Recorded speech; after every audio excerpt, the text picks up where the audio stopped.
honestly. Yeah, it's Nobody true. talks about how cool Great Basin is. It's not on anybody's bucket list. It's not a place that you're like probably itching to go, but it has easily become one of our favorites. This is the Exploring the National Parks podcast with Dirt in My Shoes. My name is Ash, and I'm a former park ranger and the founder of Dirt in My Shoes. I think that the parks are best seen from the trail, and I'm here to make national park trip planning easy. And I'm John. I carry the kids on the trails, I tell stories, and notice all the things that Ash doesn't care about much, like rocks.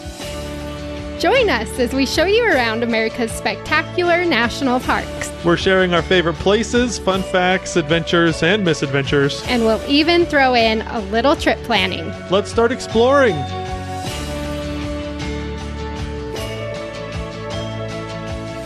Well, we made it to November and the holidays. Best We're pretty time excited. of the year. I know. We're actually going to take some time off this year during the holiday, That'll be great. which never happens.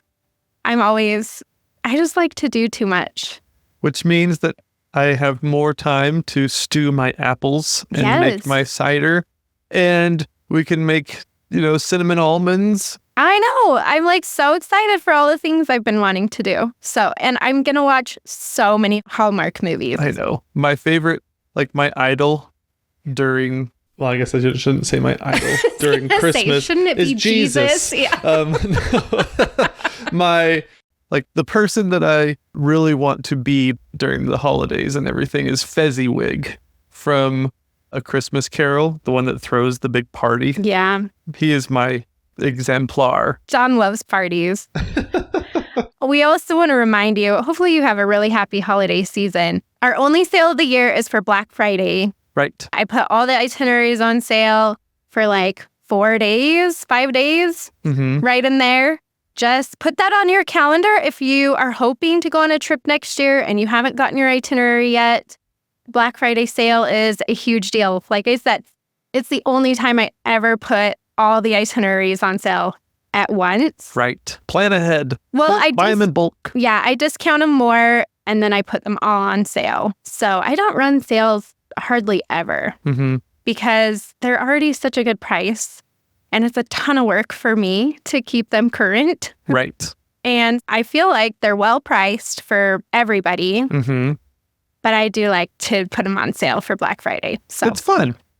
It's like let's get next year's trips a-moving. Exactly. And it gives you a chance to see what they're like if you've been wondering but not wanting to pay the whole price. Right. So there you go. Happy holidays, everybody. Yes. And Black Friday sale is coming. Yes. So be excited. But today, we're talking about a park that I think truly embodies the word underrated. Yeah. We talk about parks all the time and it's like, yeah, that sounds pretty underrated. People don't really come here. This one is truly underrated and people really don't come here. They don't. So, nobody goes here because it's in a part of the country where nobody goes or lives or so lonesome. It's true. It really is in the middle of nothing. But I just when we go there, I'm always shocked at what you can find. It's a pretty small park, but it will blow your mind that there's a massive mountain in the middle of the Nevada desert that has its own ecosystem around it. And oh my gosh, we're going to talk about so many cool things. Today, I found myself taking a journey as I was preparing for this. Should we say what park it is? Yes. Oh, yes. We're going to Great Basin National Park. Great Basin National Park. It's Nevada's only national park. Right. So unless you count, some people are like, well, Death Valley is kind of on the Nevada border. No.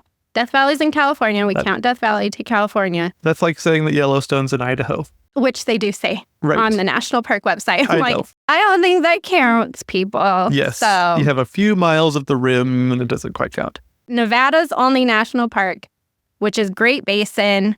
It's on the border of Utah. It's pretty close, but it's the middle of nothing Utah as well. So yeah, which is saying something. Yeah. But there's some aspects of this park that as I was looking at it, and I don't know if it's because I see most things through the lens of storytelling, but as I was getting ready for today's episode, I couldn't help but notice something really cool about Great Basin National Park.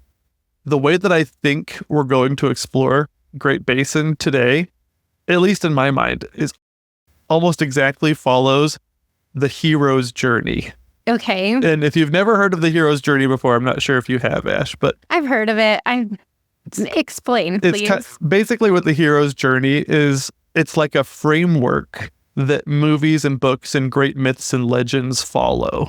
Like classic Disney movies do this really well. Or any of the Rocky movies, especially the Rocky movies. They follow the hero's journey really well. You start out with a character living in the ordinary world, and then you introduce a call to adventure, and eventually they cross the threshold into that adventure. And they face tests and make enemies and allies, and eventually they meet with a mentor who teaches them and trains them, and then they face the ordeal. It's really kind of fun, but there's a major obstacle that they face, and then kind of prepares them as they approach the inmost cave, which is kind of like their greatest fear. And then they come out of it okay if they conquer it, and then they're kind of reborn as somebody new, and then there's like the road back home. Mm-hmm. And so as I'm going through this, I'm like picturing all these different movies, like Kung Fu Panda, like all of the different mentors that he has. For some reason, Pocahontas came to my mind. Yeah. I said mentor, and I was like, Grandmother Willow. Yes, exactly. We're going to talk about her a little bit today. Okay. I haven't thought about that movie for so long, but that's what popped into my mind. Oh, so if I could, I thought it would be fun that as we go through and explore Great Basin, that we would kind of view it through the hero's journey lens. Okay. A little bit, because I think that'd be fun. Sure. Yeah. So here we all are in the ordinary world, comfortable in our own lives and enjoying our comfortable armchairs. Are you ready for the call to adventure? Yes, always. Well, I thought the call to adventure for Great Basin seemed a lot like the Brendan Fraser movie, The Mummy Returns. Ew, no. I saw those movies once. Did you like those? That's all I have to say. They were the best. All I remember is the scarab part where they get attached. The but scarabs were the best. No. Okay, these were so important in my teenage years. I loved Brendan Fraser and I loved the Mummy movies. They were so good. Okay, but to set the stage, about 5,000 years ago, Dwayne "The Rock" Johnson led his armies across the land. And as legendary a warrior as he was, his armies were still defeated and driven into the desert. Only Dwayne "The Rock" Johnson survived. And as the desert began to claim his life, he traded his soul to Anubis, the god of the Egyptian underworld. And Anubis could have his soul in exchange for an army to defeat his enemies. So Anubis honored his word. The Rock led an undead army across the land and wiped out his enemies. But as soon as his final enemy perished, Anubis claimed his prize. His body and soul were transformed into what we now call the Scorpion King. And he was taken to Sher, a secret and cursed oasis deep in the desert, almost impossible to find, and imprisoned in a pyramid made of gold. Well, Sher has been found. And what I haven't told you is that at the top of that golden pyramid is a giant diamond, absolutely priceless and one of a kind. And if we are successful, you are assured treasure beyond belief. So come with me as I call you to adventure. Let's make our way to Sher, also known as Great Basin National Park. Okay. I didn't even know The Rock was in that movie. There's a lot of CGI that kind of masks a little bit of him. So Great Basin National Park is like this oasis deep in the desert that nobody ever finds, and a lot of people may not return. It's kind of crazy. But I remember the first time we went out there, we felt this call to adventure. We want to go see the only national park in Nevada. Well, we went there on our way to Yosemite. That was our very first time. We were driving to Yosemite a different way as well. We were driving from the east, from Lee Vining. Yep. So from our house, it did kind of make sense to add in Great Basin along the way. And also, I worked as a park ranger at Timpanogos Cave National Monument, which is here in Utah. Mm-hmm. And I love caves. I'm a cave person. I gave cave tours. It was a really cool job. But people would always say, have you been to Lehman Caves? Right. Which are out in Great Basin. And I was like, no, nobody goes out there. Who's been to Lehman Caves? But a lot of my coworkers had, because they're cave people too. Mm-hmm. And so they're telling me about these caves. And that's really what kind of got me excited about visiting Great Basin. That's pretty much all I thought was there, was Lehman Caves. That's what I'd heard of when I was a park ranger. So we're like, yeah, let's just stop by Great Basin real quick on our way to Yosemite, and we'll take a cave tour while we're there, and then we'll be on our merry way.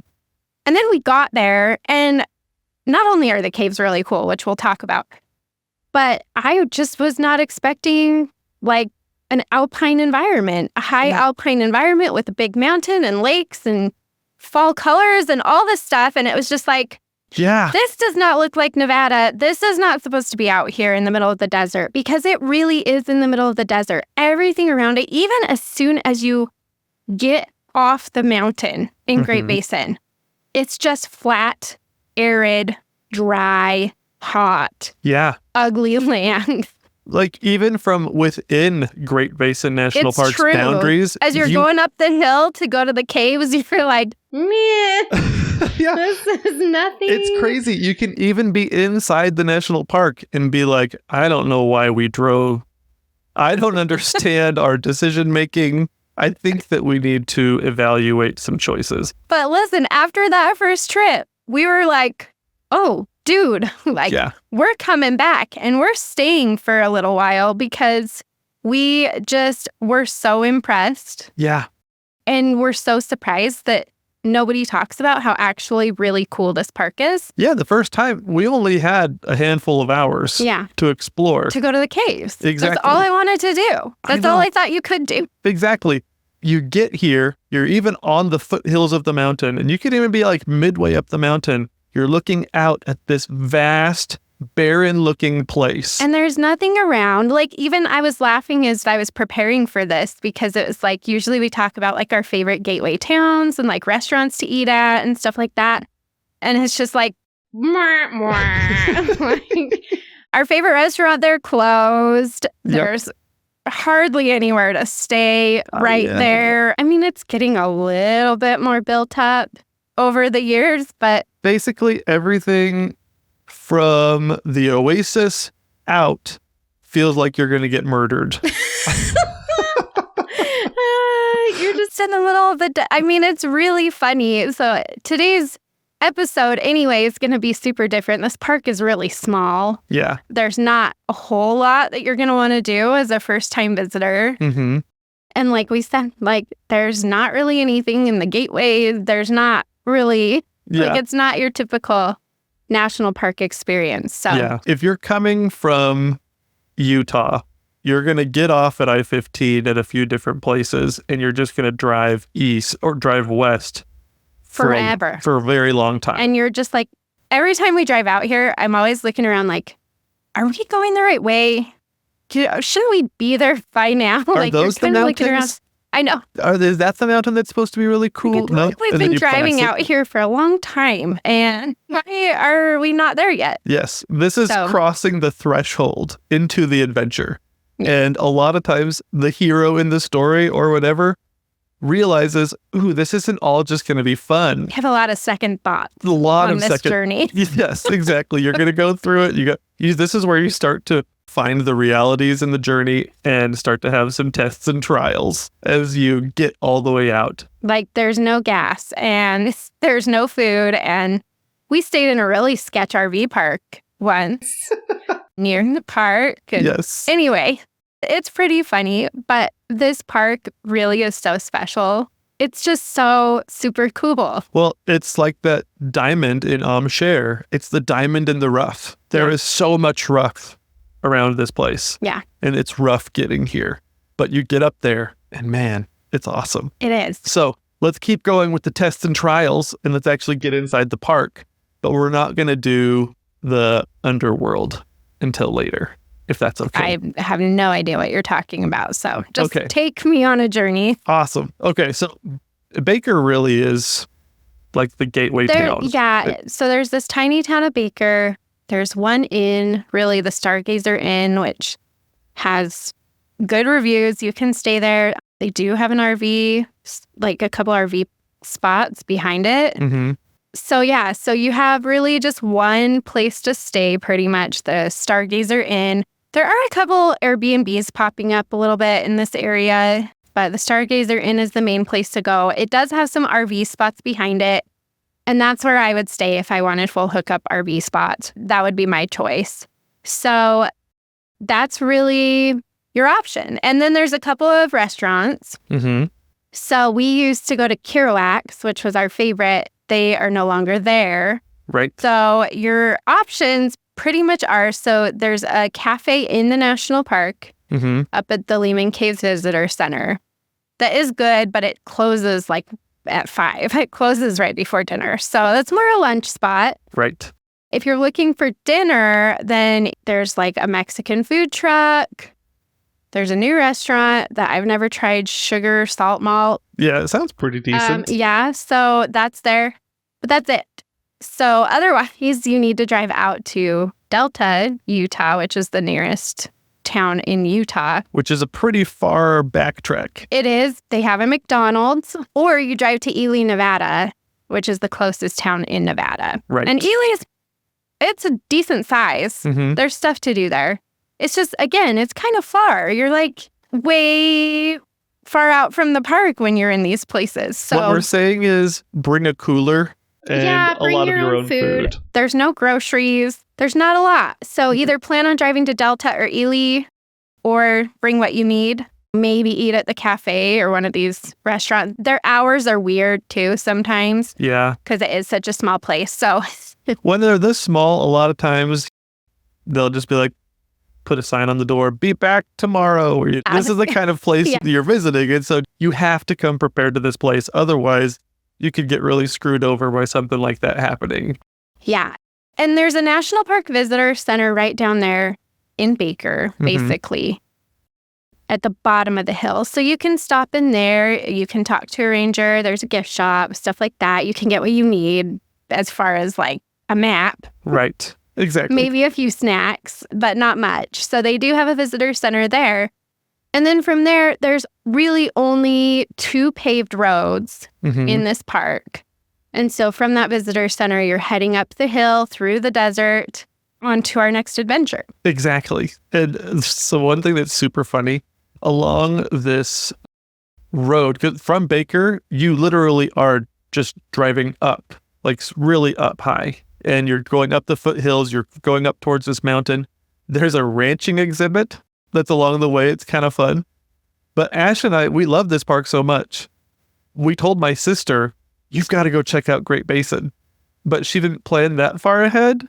And so she didn't get a campground or a hotel or anything like that. And they kind of boondocked at this ranching exhibit. But it was somewhat during the summer.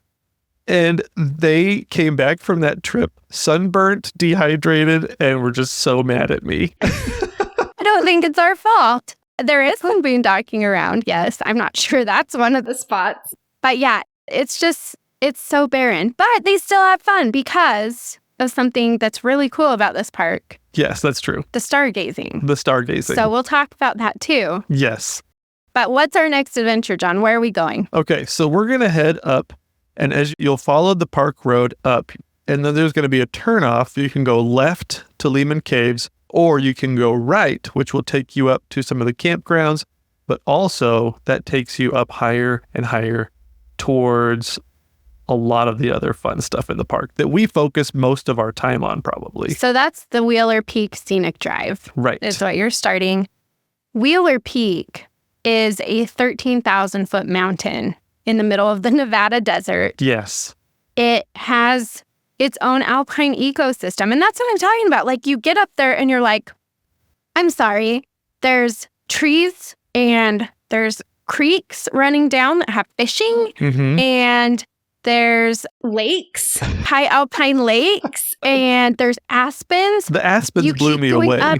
That's why this is one of our favorite parks for fall colors, because there are so many aspens up on this Wheeler Peak Scenic Drive that just turn that gorgeous golden yellow. And you are transported. The higher and higher you go up this road, just the more mountainous it starts to look. Yeah. And I don't know, it's kind of whiplash because you're coming from the driest of dry desert. Well, so when you're in Baker, you're like 5,300 feet. Yeah, and you go up to like 10,000 on this road. Yeah, and so you'll reach like the campgrounds are above 7,000 feet. Even once you're past the campgrounds, you're still like, what is this place? You still don't believe us once you pass the campgrounds.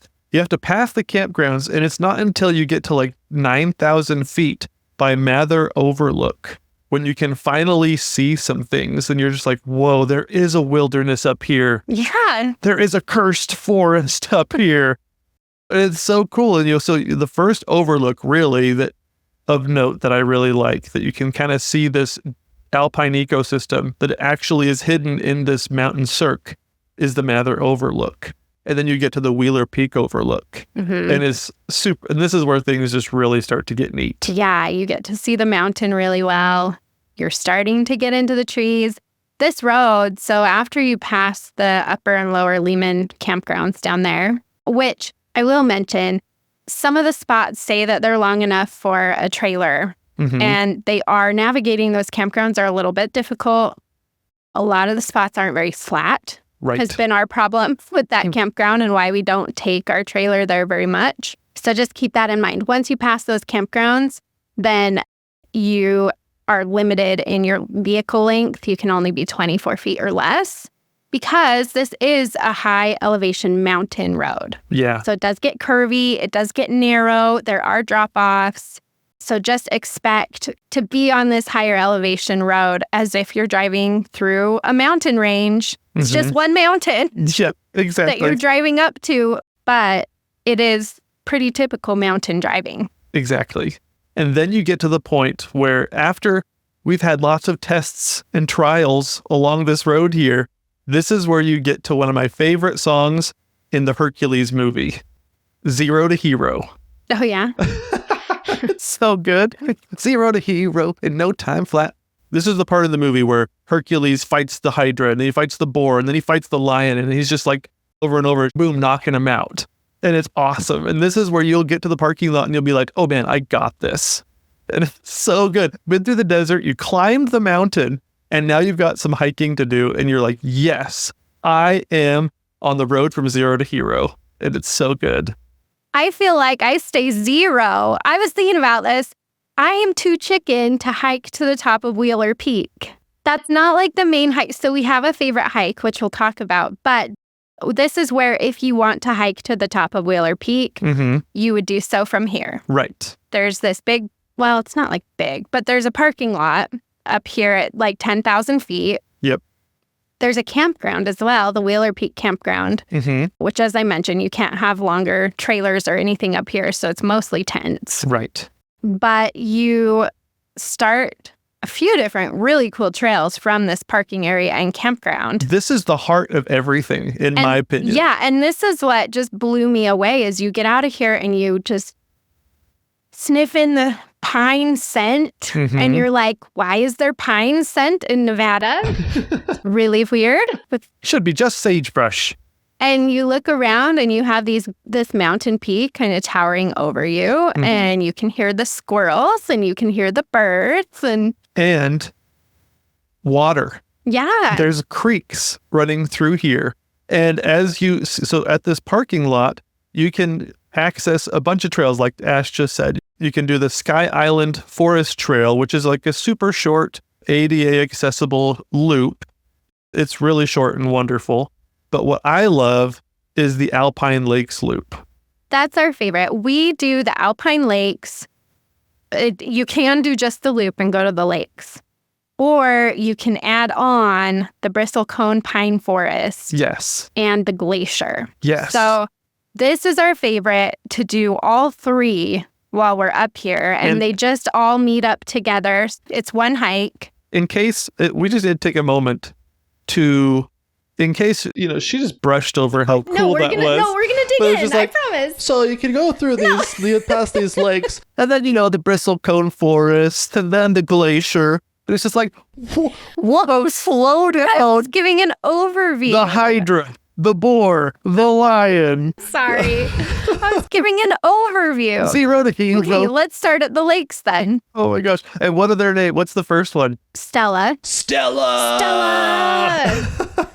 So good. So you have 2 beautiful high elevation lakes up here, Stella and Teresa. Mm-hmm. And there's a loop trail that you can do to see both. They're at the base of the mountain up here, like the Cirque. Yep. They're in here. And so you get really cool mountain views. You're hiking through a forest. There's wildflowers up here. Mhm. Like I said, like you'll see animals, chipmunks, squirrels, birds. Yep. You're in some really cool trees. You're in paradise. Yeah. You've got it all. It really is like the quintessential beautiful high alpine hike. Yep. And it's like, I just still can't believe this is here in the middle of the Nevada desert. Mhm. It kind of blows you away. These lakes they're just little lakes, but they're so pretty. We had a really cool experience once because we went a little later in the season Mhm. and they weren't totally frozen over, but there was a layer of ice, a really thin layer of ice on top. Yeah. And it was making it so like you could still totally see down into the lake. It was transparent. Mhm. Everything was transparent. And all the water was still rushing underneath just this thin layer of ice. Yeah. It was cool. It was really cool. It was like that scene from Indiana Jones after he passes the leap of faith and he tosses like some rocks onto the thing so that he can see it. That was what it was like. The boys wanted to skip. The reason we noticed that it was frozen because the boys were like, "Oh, sweet, a lake. Let's skip some rocks." And so he then tosses they a lake. just, bounced off. Yeah. We were like, oh my gosh, that's ice. Yeah, it was so clean ice Yeah. too that it was just like that exact scene from Indiana Jones. It was That's so, I know. It was crazy. We spent so much time just like watching the ice on Stella Lake that trip. which sounds so boring. It sounds like watching paint dry. No, We it just was watched so, the ice. it was so cool. You could see the water underneath and stuff. Yeah, it was cool. So that's a really cool hike. I love those lakes. So even if that's all you want to do, Mhm. that's a really great adventure and it will transport you to another world. It does. It's awesome. It's crazy. And then we come to the next part of the hero's journey. So after you pass Stella and Teresa Lake, then you come to the junction where you can then take the trail to the Bristlecone Forest. I'm sorry that I just like totally went up past that. I was trying to give an overview. I think the Bristlecone Forest is my number one favorite thing about Great Basin. Yeah, absolutely. And if you don't know why, if you don't know what a bristlecone pine is, a bristlecone pine is the oldest living thing on Earth. It's crazy. You have to know what you're looking at. Otherwise, it just looks like some mangled, dying trees. These are the oldest trees on Earth. And so Are we going to tell them how old they get, or are we saving that for the fun fact? No, we could go ahead and put it out there. So redwood trees, sequoia trees, people love those trees because they're massive and they're super old. Those can be like 2,000 years old.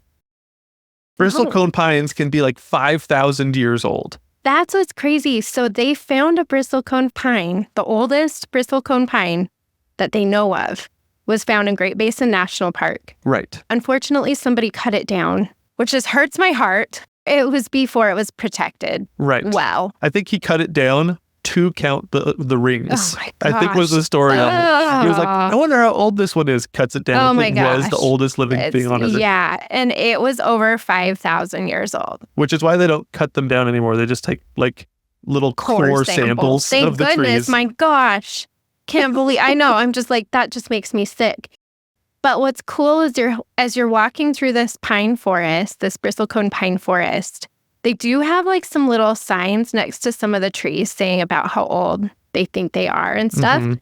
And it's like, you're walking around and you're like, this tree was alive when Jesus was on the earth. Right. Or older than that. I This tree was know, alive when Moses or Genghis Khan or, all of these people we've ever heard throughout history, anything in recorded history, basically. Tree was growing at that time. I know. Like, it's insane. It's so crazy. Yeah. And so that's why these trees, the bristlecone pine forest, is meeting with the mentor.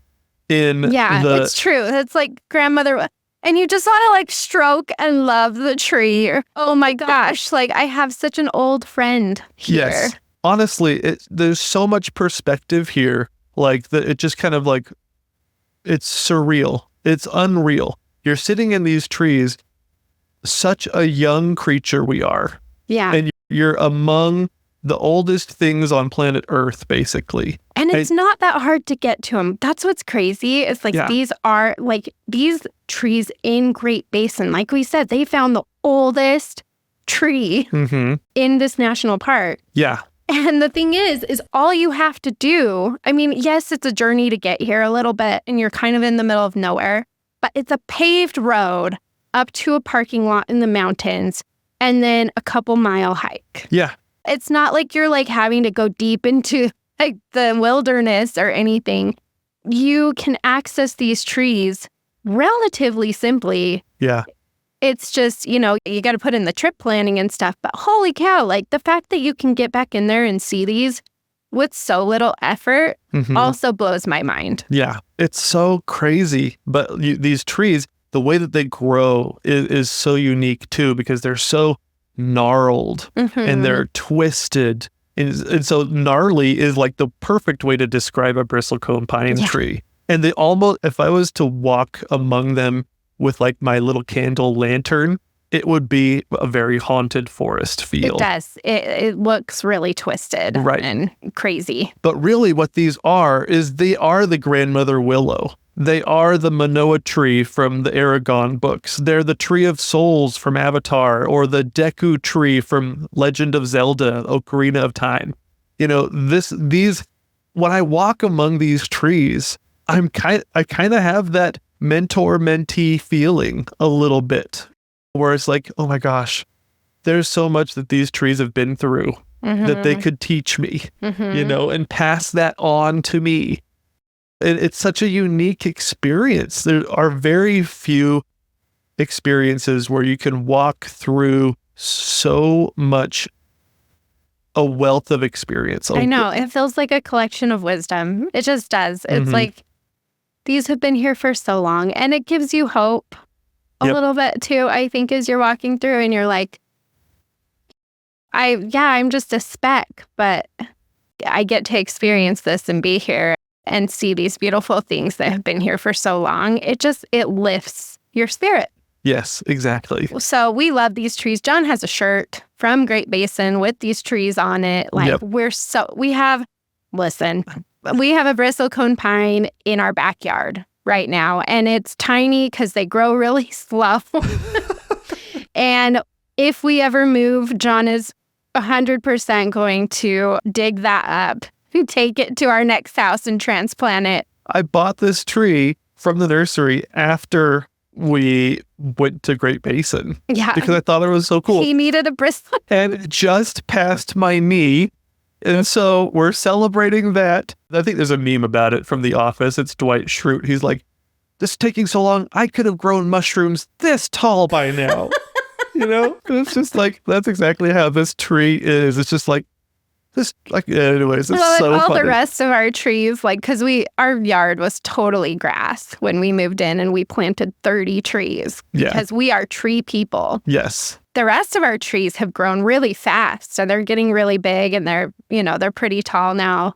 When we bought them, they were shorter than John. Now they're up over his head pretty far. Yeah. And we have like a line of privacy trees that are all probably about 8 to 9 feet at this point. Yep. And then next to our line of privacy trees, we have this tiny little bristlecone. Whenever people come to our house, they're like, I think they're thinking like, what happened with this one? Like, one of these things is not like the other, because all our privacy trees are so much taller. Well, we just had your aunt come over. She was pointing something out behind the trees or whatever. And she was like, behind that one right there. And I was like, excuse me, that's not the final tree. there's one more. One more tree in the line of privacy trees. It's just only 2 feet tall. She was like, I thought it was a bush. I was like, take that back. You just wait. 3 more thousand years, you'll respect that tree. John strokes his little bristlecone pine. He loves having that in our yard. And it's true, though. Our love of these trees came from visiting Great Basin National Park and seeing them along this hike. Yes, exactly. And so meeting with these mentors, going through this bristlecone pine forest prepares you for the next thing that's coming. The slog through the rocks. This is called the ordeal. Yeah. And it really is the ordeal. And it made me think of Miley Cyrus. Oh. Do you know why I thought about it? The Climb? The Climb. I love that song. I'm not like a huge Miley fan, but that's a good song. The struggles I'm facing, the chances I'm taking. You're singing? Nice. Oh, man. Just remember, it's the climb, folks. That's what you're doing Well, it is. here. You leave the elevation where these bristlecones are growing, and then it's just rock. Right. It's just a slog through the rocks. Yep. You're at a high enough elevation, really nothing else is growing at all. Nope. It's real. It's true. You'll hike out of life a little bit and go towards what is amazing. Lands. It's another barren landscape. You're just at 11,000 feet above sea level. Exactly. And so there's two things that I thought of here for this ordeal. Like, this is like in the movie The Secret Life of Walter Mitty. This is when he ventures into the Himalayas and he faces like the immense challenges that the Himalayas pose. And he doesn't even speak the same language as his guides, basically, you know. They're hitting him with tree branches and giving him a mountain blessing. Yeah. Of it. And then he says, I have to make oxygen choices. Exactly. You're going Sorry, I'm going to have to go. I am hiking through the Himalayas and have to make oxygen choices. That's what it feels like. That's how I feel when I'm hiking anywhere. I'm always like, stop. Like, our kids are kind of chatty. I was like, stop talking to me. I'm trying to make oxygen choices. I'm just trying to stay alive on this trail right now, okay? Exactly. Oh, man. But the ordeal, it's always worth it. You especially here in Great Basin, you go through the ordeal and then the reward. This stage of the hero's journey is also called like seizing the sword, you know, when some really cool things happen right here. But the reward in Great Basin National Park is just incredible. You get to the last glacier in Nevada. It's Nevada's only glacier is here in Great Basin National Park, up on Wheeler Peak. Past the Bristlecone Pine Forest. Oh my gosh. And it's not even that far past. I mean, really, this whole hike is like 6 miles round trip. Right. So it's not like you're covering a ton of ground, Ethan, or like you're out all day doing this. Like, you can do it in a morning. But yeah, after you get through all that rocky area, well, I mean, you're still in it when you get to the glacier, but like, you're slogging through this. And then you get to the aptly named Rock Glacier. Right, exactly. Which is up here, and it does have a lot of moraine. It has a lot of rocks and debris in it. And so it's not the most impressive glacier you've ever seen. You kind of don't know you're necessarily on one. Because it looks like a pile of rocks and dirt at the bottom. Because like a lot of glaciers, they kind of carve out their own bowl out of a mountain. Yeah. And what that also means is sometimes rock fall happens and it covers up the glacier a little bit and kind of protects it, which is exactly what's happened here. And so you have these rock falls that have kind of covered up the glacier. Get to the viewpoint, and there's a sign that kind of tells you this is kind of where the trail ends and everything. But you're just like inside this beautiful mountain cirque or bowl. And you're just like, you can see some snow here and there and everything like that. But it's so neat. It's Nevada's last glacier. I mean, made it. People talk about going to Glacier National Park to see the glaciers before they're gone. You need to go to Great Basin National Park and see the last one in Nevada, because truth is, it's not very big. Right. And it is receding, and it will be gone at some point. And it's not that hard to get to it right now. It's, like I said, you drive most of the way on a paved road park, and you hike for it. It is like 6 miles round trip to do this whole loop, and it's like 1,200 feet of elevation. It's a decent amount of elevation, but it's not a huge amount of elevation. Right. But there are so many rewards along the way in this section of Great Basin. It's so amazing. So you see these lakes, and then you go through the Bristlecone forest, and then you go through all the way up here, and you're in the presence of the last glacier. I don't know. It is 6 miles, but it isn't, to me, it was a very rewarding and easier 6 miles than some other trails that I've done. Oh, for sure. It's an absolute must-do when you go to Great Basin. Do at least some or part of this loop. I mentioned earlier the Willer Peak Summit Trail. Mm-hmm. A lot of people go to do that because they want to summit this mountain. Yeah. And it's not a technical summit. You can hike up there. I'm a wuss. I don't feel very confident on my feet when I'm hiking, especially through rock. Mm-hmm. And there are some steep sections that are like the talus slopes with lots of rock. Right. And so that's why I haven't done that particular hike. I'm very uncomfortable on trails like that. John probably would do it in a heartbeat. You're like a mountain goat. He just like climbs up the cliffs and is like, why are you still down there? So that's another option as well. I believe would be really rewarding if you like stuff like that. I personally, I freak out. We haven't gotten around to it yet.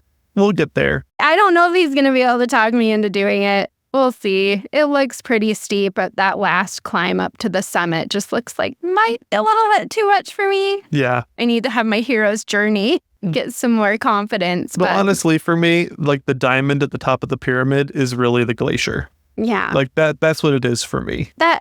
Like we said, the trail that we love to do, this Alpine Lakes Bristlecone Glacier Trail, is so rewarding. So I don't feel like I'm missing out. Mm-hmm. I love that hike. Yes. But just know there is another hike you can do up there that's a pretty big deal. Right. And then we go down the mountain, Mm-hmm. which I love. And I'm so excited for this part because a lot of times in the hero's journey, the hero has to go into the underworld, which is finally where we get to go visiting Great Basin National Park. And we finally get to go to Lehman Caves, which is so cool. I love this part. So you go after you drive the Wheeler Peak Scenic Drive and you head back down after you do your hike and stuff. Then when you get back to that main road, you'll want to take a right, keep heading up the hill, and it just goes for a minute, and then you get to the Lehman Caves Visitor Center. This is where the cafe is that I mentioned too, if you need some food. Mm-hmm. This is where you'll take your cave tour. You do need to get tickets in advance. They have some walk-up tickets. They're pretty hard to get. Right. You have to get there first thing in the morning. And if you don't get up to the Wheeler Peak area, parking area up there, if you're there during the summer, it does fill. Yeah. So you're going to want to do that first. Yes. So that you can get parking up there and get hiking. And then, so I guess moral of the story is I wouldn't count on getting last minute tickets if you're only spending one day in Great Basin and you want to go hiking. Right. Get your tickets in advance for an afternoon tour so that you can do that after you finish your hikes. Yeah, and so you do that on recreation.gov 30 days in advance. They usually run a couple different tours. Our favorite is the Grand Palace. That's the longest tour that they offer, but your kids need to be 5 or older. Right. So if you have little kids, you're not going to be able to take that one. They have a shorter one you can do. This last time we went, I loved it even more because the ranger that gave us the tour was obsessed with cave shields. Yes. And I think the first time we went, I'm not sure. I'm sure we did the shorter tour because our kids were little. And the caves aren't very big, but I guess our ranger just didn't care about shields that time because the second time we went back and we had a different ranger and he was so excited about this formation that is in Lehman Caves. Yes. And they're called cave shields and they really do look like a shield is just like diagonally hanging from the wall of the cave. Yeah. It's kind of crazy. Yeah, they do. And they're so cool. And what's neat is they don't even necessarily know how these form exactly. And so there's some mystery involved with them. Yeah. But they're beautiful. The cave decorations in Lehman Caves, it's a very impressive cave. It is. There's some really cool colors. You've got the cave shields. There's some bigger rooms. The caves themselves, I thought this was kind of funny just because we're cave people and we love going to caves. But this is the longest cave system in Nevada. So again, like So you're seeing not only the oldest living organisms on Earth, the last remaining glacier in Nevada, you're also seeing Nevada's longest cave system when you're here at Great Basin. So it's pretty cool. But Nevada's longest cave system is 2 miles. Right. So they're not huge caves. It's not like you have days and days to explore in here, or they have a whole bunch of different tours. They really only have one route that they'll take you on. You're not covering a ton of ground like you do in Mammoth Cave or anything like that. It's not like super strenuous.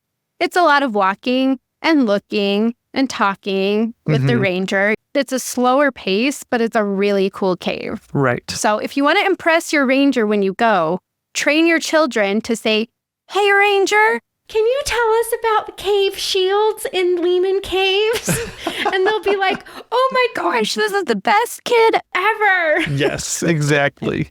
Oh, man. So, But you know what lives in those caves? bats, lots of them. Yes, that is one. The Great Basin cave pseudo-scorpion. Yes. Scorpion King from the Mummy. Just wanted to point that out. I'm not blowing smoke here. It's a pseudo scorpion. It's not a real one. Yes, it But doesn't have it like counts, the tail I that guess. can strike, Yeah. but it has massive claws for a creature that's smaller than my pinky. Yeah. But no, this cave is got a scorpion in it. And so that's why I was just like so excited about the Mummy Returns. I don't know. This is such a unique cave. I love it. It's so beautiful. And it gives you a chance to see things in this cave that you might not see in some other caves as well. You get a slower pace. You get to learn a lot. And in the hero's journey, it is a very important part of the hero's journey normally. This is like when Simba decides to go back to Pride Rock, or when Luke Skywalker decides, this is what I'm going to fight Darth Vader. This is an important part. And this is such an important part of enjoying Great Basin National Park. Yeah, you got to go to the cave. Mm-hmm. You got to go to Lehman Caves. But just make sure you make your reservations before you go, if you can. Yeah. So do that on recreation.gov 30 days in advance. But it's totally worth it. Really super cool. They do have a lot of bats in this national park. I don't think we've ever seen one.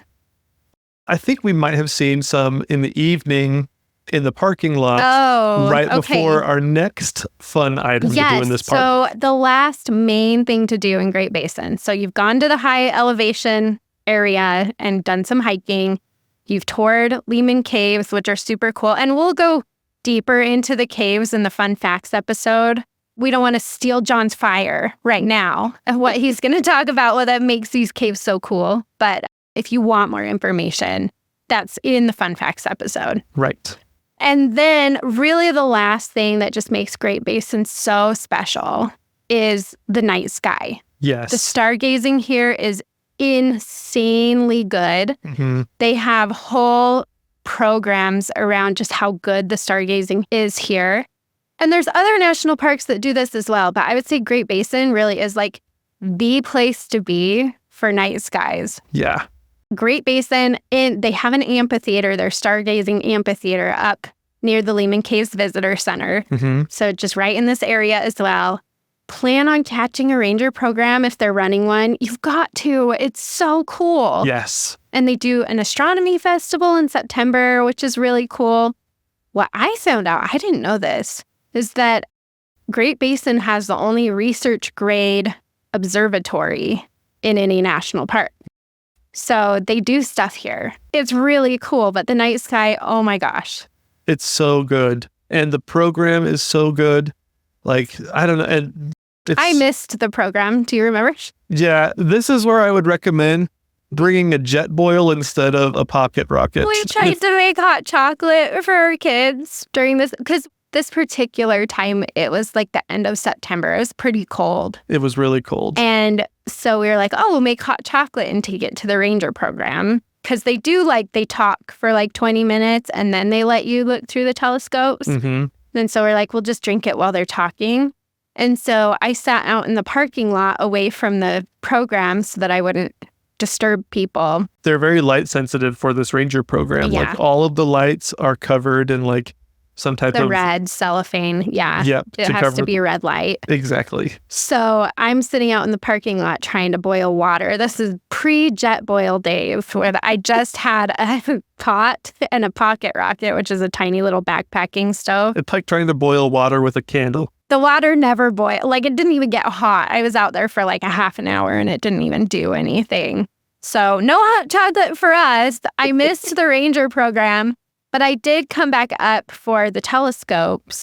And our kids still talk about this. It was so impressive what you could see from these telescopes. That's the first time I saw Saturn. Mm-hmm.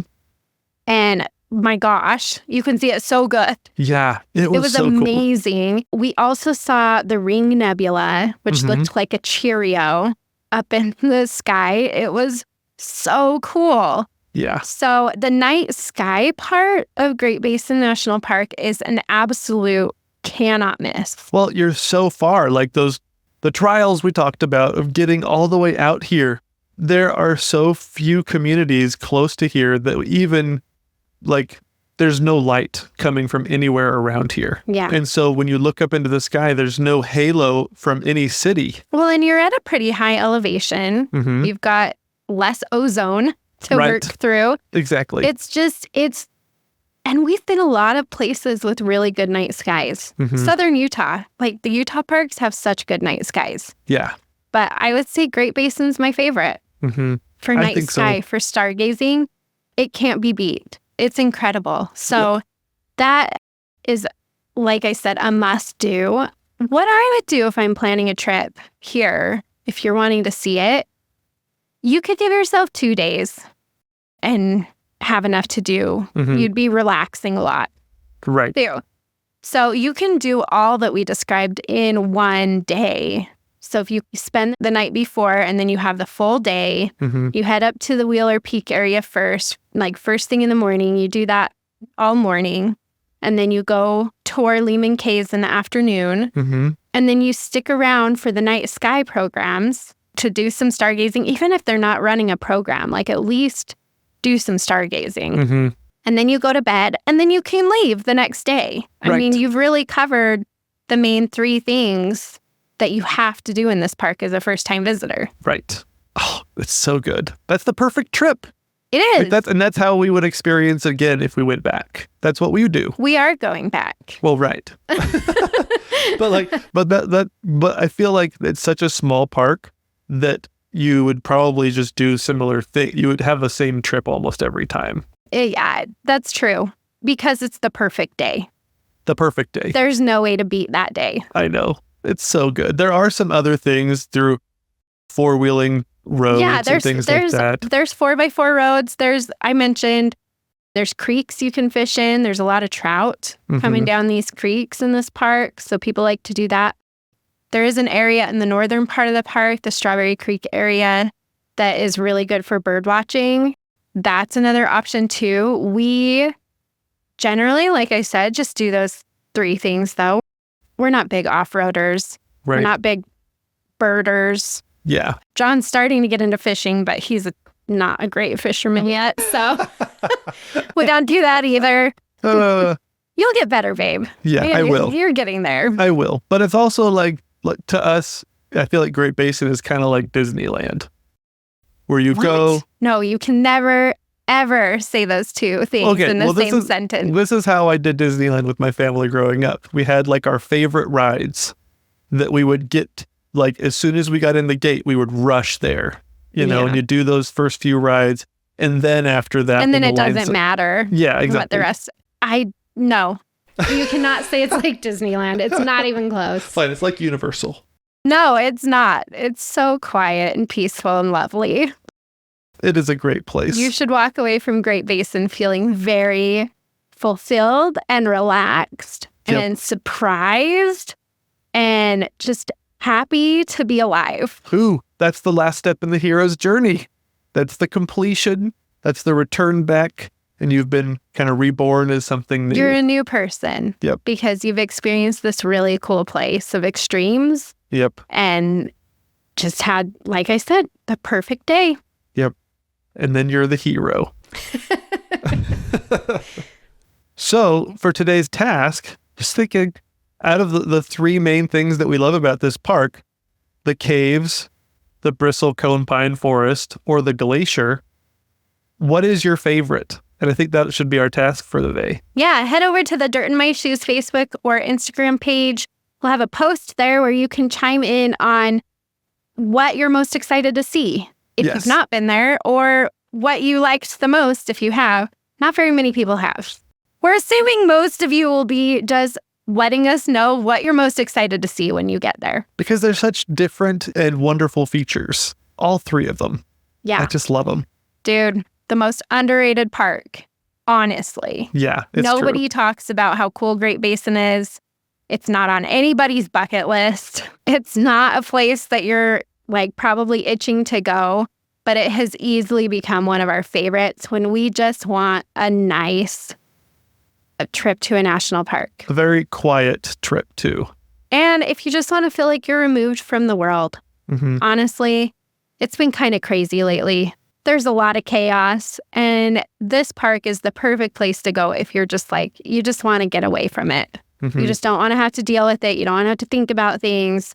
You just want to be out in the middle of nothing, enjoying these gorgeous creations that are so surprising. You wouldn't even expect to be there. It's a sanctuary for solitude. It is. It is. It's the one place in the national park systems where I'm just like, this place will always have solitude. You're a national park person if you are listening to this. You're a Dirt in My Shoes person if you are listening to this. And Dirt in My Shoes people should have Great Basin National Park on your bucket list. So add it, get there. You won't be sorry. It doesn't take much time. One perfect day. Yep. One perfect day to find solitude and to escape from the world.